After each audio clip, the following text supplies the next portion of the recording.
folks, Jimmy Weller here with Jimmy's Crash Course on this 18-foot, 20,000-pound equipment hauler.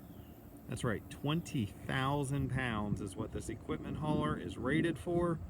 It is a Winston. You may recognize that name because we sell them new. They are a high-quality trailer. This one's an 04, so 20 years old, but it is still in very solid condition. You can see it's got a little bend on the tongue and you know, a little bit of rust to it, but it's a great deal if you're looking to haul a piece of machinery once or twice and then maybe just have it sit on there. This would be a great trailer. If you're looking to use it every day, we have brand new ones that we would love to sell you. It has the pintle mount on the front. It has the heavy duty jack, lots of stake pockets to tie down to. It's got that wood floor, the flip down ramps, and the heavy duty fenders. Then also those tires are extremely heavy duty. This trailer here is available at Weller's Utility Trailers.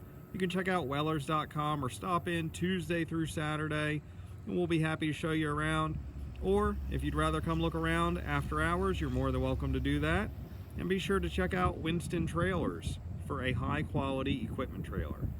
I'm Jimmy with Weller's Utility Trailers. Thanks for watching. Have a fine day.